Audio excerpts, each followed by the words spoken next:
आजीविका मिशन के दीदियों के सम्मेलन में हम सबके मध्य विराजमान हमारे श्योपुर जिले की जिला पंचायत अध्यक्षा श्रीमती गुड्डी बाई, भारतीय जनता पार्टी के अध्यक्ष श्रीमान सुरेश जाट साहब,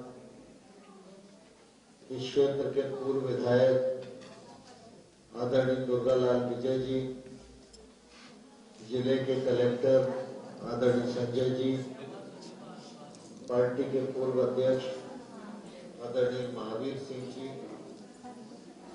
आदरणीय अशोक गर्ग जी, मंच पर विराजमान हमारे अन्य गणमान्य सज्जन और इस अवसर पर उपस्थित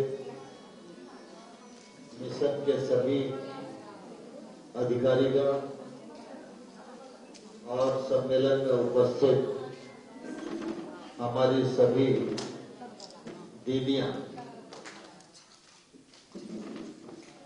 आज मैं श्योपुर आया था तो मुझे बताया कि दीदियों का कार्यक्रम है। यद्यपि मेरे पास समय का अभाव था, लेकिन फिर भी मैंने कहा दीदियों का कार्यक्रम है तो मैं जरूर जाऊंगा।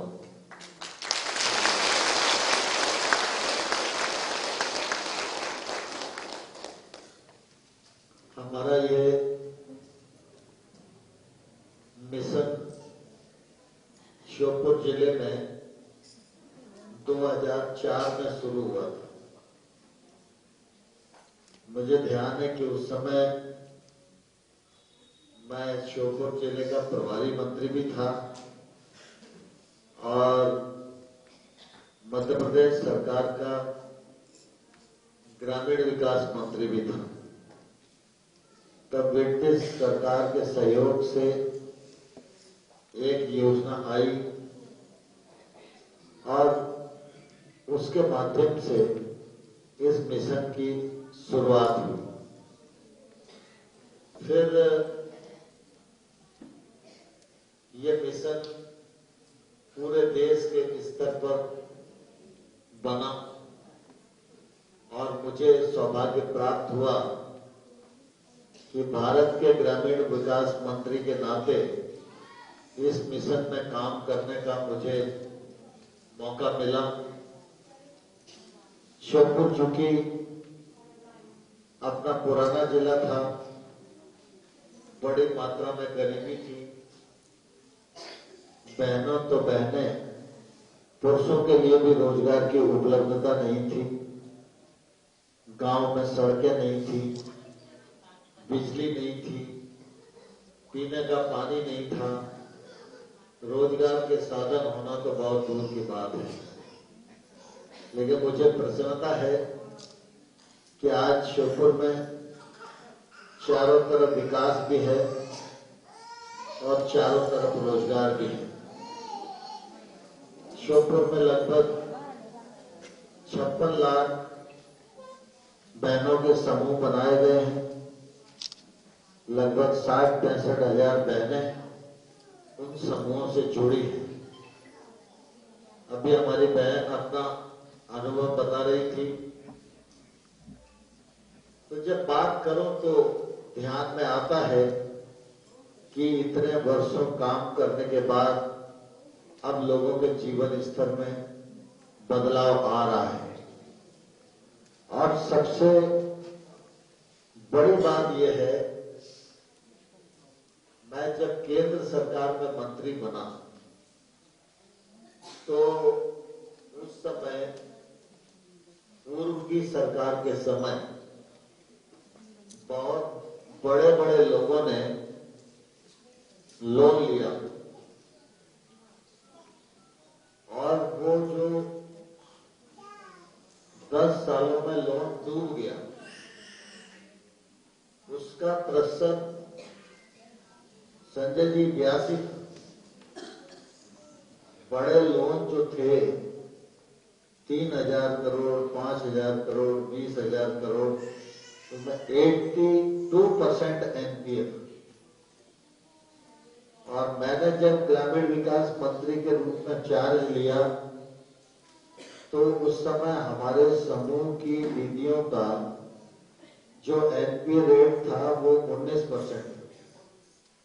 मतलब अगर उस तुलना में देखें तो बहुत कम था, लेकिन हमें लगा कि सामान्य तौर पर लोगों के जबान पर एक ही बात रहती है कि गरीब लोग को पैसा दोगे तो पैसा डूब जाएगा। लेकिन हम लोगों की सोच हमेशा से ये रही कि पैसा अमीर या गरीब का डूबता नहीं है। अमीर जानबूझ के डुबाने की कोशिश करता है, लेकिन गरीब का पैसा 100% बैंक में जमा होता है। तो हम लोगों ने राज्य सरकारों के साथ बात करके लगभग 9-10 महीने मशक्कत की, और आज मैं गर्व के साथ कह सकता हूं कि हमारे समूह की दीदी का जो एनपीए रेट है वो पूरी कंट्री में 2%।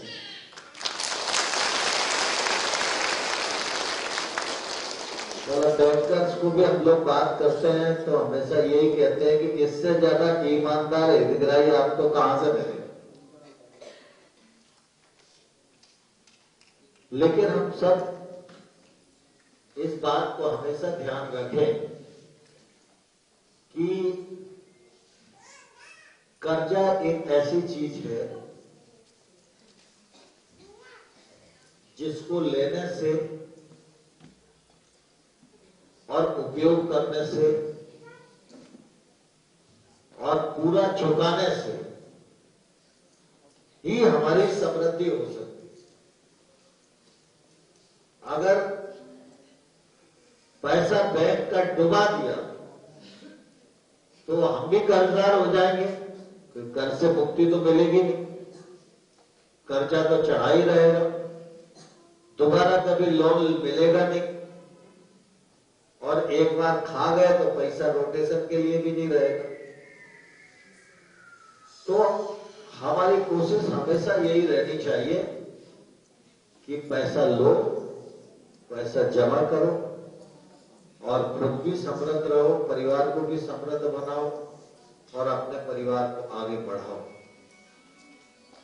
आज प्रधानमंत्री जी ने मुद्रा योजना प्रारंभ की।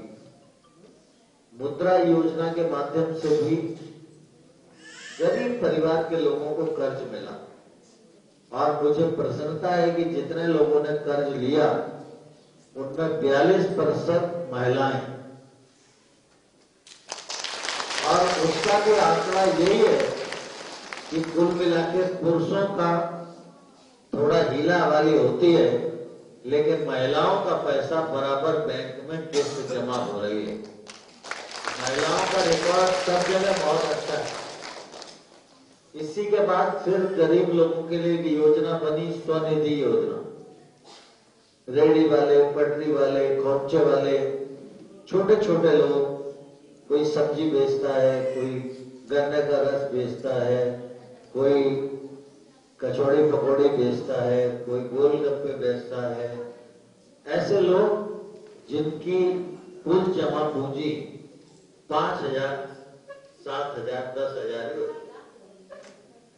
लेकिन अगर उनको 5-10 हजार रुपए मिल जाए तो वो अपने काम को और अच्छा कर सकते हैं। इसलिए आप देख रहे होंगे कि पहले गोलगप्पे बेचने वाला व्यक्ति सर पर डलिया रख के किसी जगह स्टैंड लगा के गोलगप्पे बेचता था। अब 4 पहिए का ठेला भी है, उसमें कांच की अलमारी भी है, और सब साधन लेके वो आज काम कर रहा है। स्वनिधि योजना में प्रधानमंत्री ने कहा पहले 10,000 लो, 10,000 का ट्रांजेक्शन करके 10,000 आप जमा करो।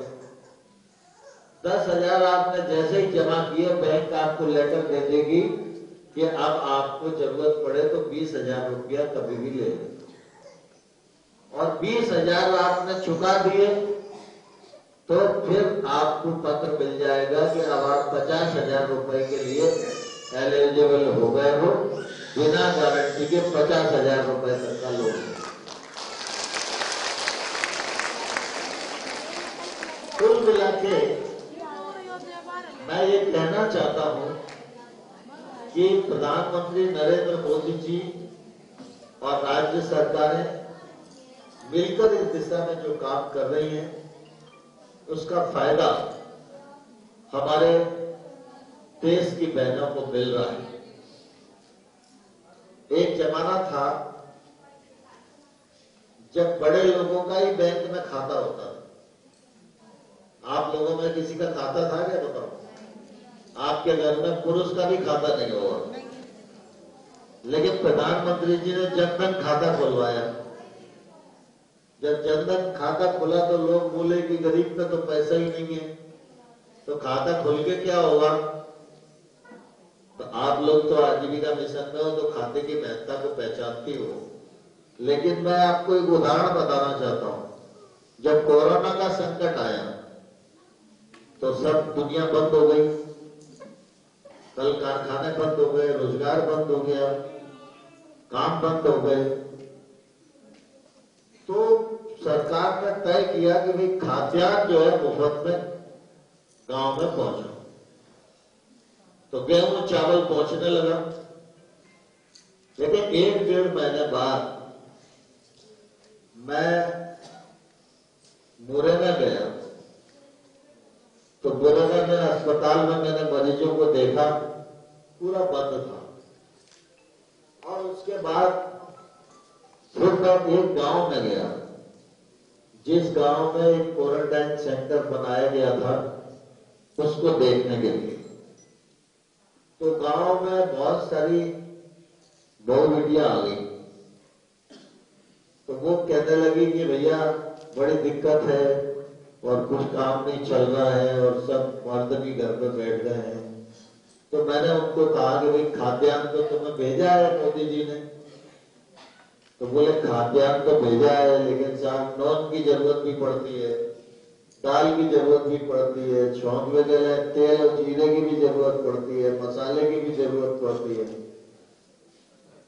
मैं सोचा, मैंने कहा ये बात सही है कि कुल मिलाकर जो रोज कमाता है और रोज खाता है, उसके लिए तो अगर 1 महीने तक काम ही बंद हो जाए तो फिर तो करना मुश्किल ही हो गया। और गेहूं अकेला कितना खाएगा आदमी, रूखी रोटी थोड़ी खाएगा। तो आप लोग कैबिनेट में बैठे थे तो मैंने प्रधानमंत्री जी को ये वाक्य बताया, तो प्रधानमंत्री जी ने कहा कि ठीक है, इसके लिए कुछ देखते हैं। तो फिर बहुत सारी बहनें यहाँ होंगी जिनको मिला होगा, तो प्रधानमंत्री ने तय किया कि भाई पुरुषों को तो छोड़ो, घर महिलाएं चलाती हैं और ये जरूरत गरीब परिवार की है, तो इसलिए 1,500 रुपया एक बहन को नमक तेल मसाले के लिए भिजवाना चाहिए। तो 500-500 की 3 किस्तें आई थी ना कोरोना में, बैंकों के सामने लाइन लगती थी। तो उस समय संजय जी मेरे विभाग से ही वो पैसा रूट हुआ, और जब जनधन खातों में चेक किया कि कितनी महिलाएं हैं, तो 42 करोड़ हमारे यहाँ खाते खुले, उसमें 20 करोड़ 63 लाख महिलाएं खातेदार। तो 20 करोड़ 63 लाख महिलाओं को एक ही बटन दबा के 30,200 करोड़ रुपया बैंक में उनके खातों में डाले। अब आप सोचो कि अगर जनधन खाते नहीं होते तो जो 1,500 रुपया तुम्हें मिल पाता क्या? कौन सा पटवारी तुम्हें देने जाता, कौन सा रोजगार सहायक देने जाता? और आज जनधन खातों ने देश की ताकत भी बढ़ रही है। आज 42 करोड़ अकाउंट है, 42 करोड़ में 1,46,000 करोड़ रुपया जनधन खातों में जमा है। आप सोचिए कि गरीब की कितनी बड़ी ताकत है। 1.5 लाख करोड़ रुपया बैंकिंग सिस्टम में आ जाए गरीब की वजह से, अपने आप में बहुत बड़ी ताकत। तो पंडित दीनदयाल उपाध्याय राष्ट्रीय आजीविका मिशन देश भर में बहुत सफल है।